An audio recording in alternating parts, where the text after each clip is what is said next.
Nous sommes à Minsk, la capitale de la Biélorussie, un des alliés de la Russie le plus fiable, où le 26 janvier, les élections présidentielles vont avoir lieu. 5 candidats vont se battre pour la présidence de la République, y compris l'actuel chef de l'État, Alexandre Loukachenko, qui veut se faire élire pour le 7e mandat consécutif. Rappelons qu'après les annonces des résultats des dernières élections présidentielles en Biélorussie, qui se sont tenues à l'été 2020, des manifestations de masse dirigées par l'opposition ont été déclenchées partout dans le pays. À l'époque, les autorités biélorusses avaient déclaré à plusieurs reprises que les manifestations dans le pays étaient coordonnées depuis l'étranger.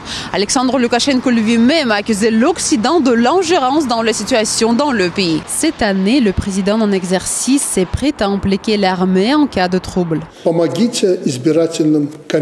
Il faut aider les commissions électorales au niveau des bureaux de vote, parce qu'il est clair que ces crapules font déjà pression sur les membres des commissions, surtout sur les dirigeants, mais aussi sur les autres. Je suis très heureux que personne ne les craigne. On dit ouvertement, oui, nous sommes des membres de commission, nous organisons ces élections, mais nous devons y participer aussi. Si nécessaire, déployer la police et l'armée pour assurer le maintien de l'ordre. Mais est-ce que cette fois des manifestations pourraient avoir lieu?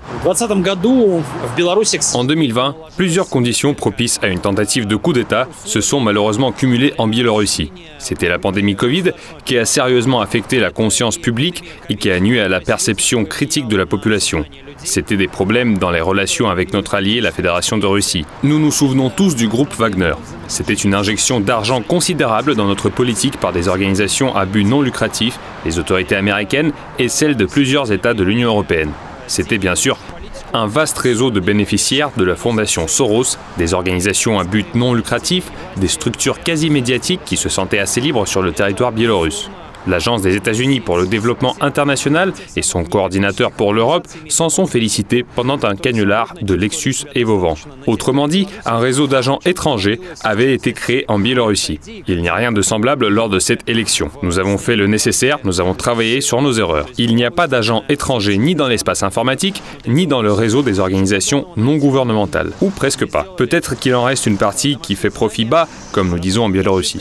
À la veille des élections, le Parlement européen a adopté une résolution appelant l'Union européenne à ne pas reconnaître ces résultats et à imposer de nouvelles sanctions contre les autorités de la République. Et voici la réponse de la diplomatie biélorusse.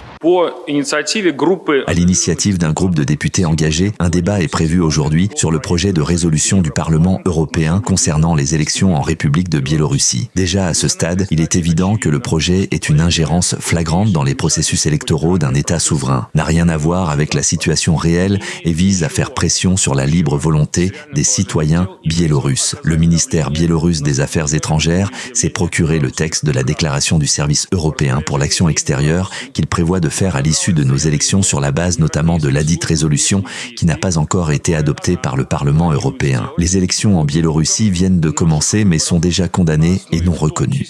Étant à la tête de la Biélorussie depuis 1994, Alexandre Loukachenko est sans doute le favori dans cette course présidentielle. Mais comment cette année vont se dérouler les élections et y aurait-il des tentatives d'ingérence extérieure? On le verra dans les jours qui viennent.